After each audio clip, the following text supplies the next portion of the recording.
Seth Godin wrote a book, and the title of the book was called Purple Cow. And what he suggested in the book is, when you think about your competitive advantages, think of a purple cow. Imagine if you were driving your car outside of Houston farmland and you saw a purple cow in the middle of a pasture. That cow would stand apart. It would be unforgettable. And that's what you want your competitive advantage to be. You want something that causes you to stand apart. You want to be a purple cow. Clara, how about for you? So we have one stop location. We can have all your marketing collateral, all your operations materials when you need them, and as many as you need. Okay. So one stop, you don't have to go to 3 different places. We can handle this for you. Let's hear one more. Drew, how about for you, a competitive advantage? All right, you able to hear me? Yep. All right, ours is a mobile app. Mm-hmm. Okay. Okay. So that would be, Mm-hmm. so that would be like our competitive edge for that. Okay, and your competitors do not have that? Right. So it offers a lot of features, like you can know when the team's on their way, when they finish, and things like that. So it offers a lot of features that would be beneficial to the customers. Okay, good. So we heard about a half a dozen examples of competitive advantages. What did you think? Good ones? Yeah? Yeah. Well, when I heard those competitive advantages, and well, when I hear most competitive advantages, 3 words come to mind. You ready? Blah, blah, blah. Blah, blah, blah. I could have written down those 6 competitive advantages before I heard them, because I hear the same competitive advantages every time I ask. One-stop shop, single focus, unique product features, blah, blah, blah. And we wonder why we're not able to set ourselves apart. We wonder why we're not able to differentiate ourselves. Well, when I gave you the definition of competitive advantages, first of all, no fault of yours. Most companies do the same thing.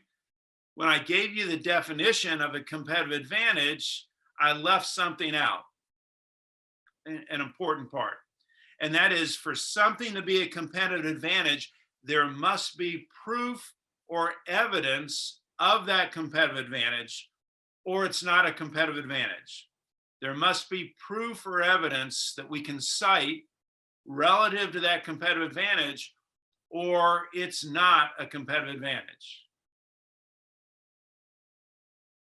Okay, so John, I want to come back to you, if we might.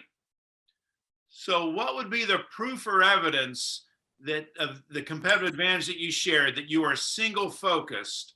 What would be the proof or evidence of that? And because remember, the mindset of the consumer is one of distrust, is one of cynicism, is one of, I don't know if I believe that or not. So what proof or evidence would you give me of that competitive advantage?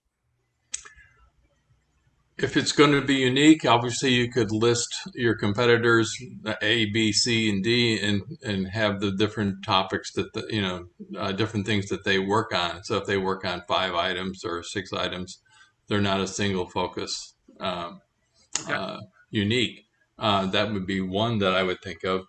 The other thing in terms of our corporate, my wife's got a doctorate in math education. I don't think there's too many people out there who have owners who are actually have a doctorate in mathematics education. I like both of those. So let's go to the first one. How many direct competitors would you say you have?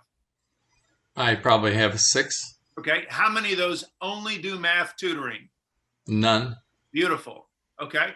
So of the 6 direct competitors in our marketplace, we are the only ones that only focus on math tutoring. So correct. You see how I introduced just a small piece of evidence. The evidence is there's six choices out there. We're the only ones that offer just math. And then the other might be, we have, you've got choices. There are half a dozen other tutors out there. We are the only ones that have a PhD in math leading our tutoring efforts. Proof or evidence of the competitive advantage.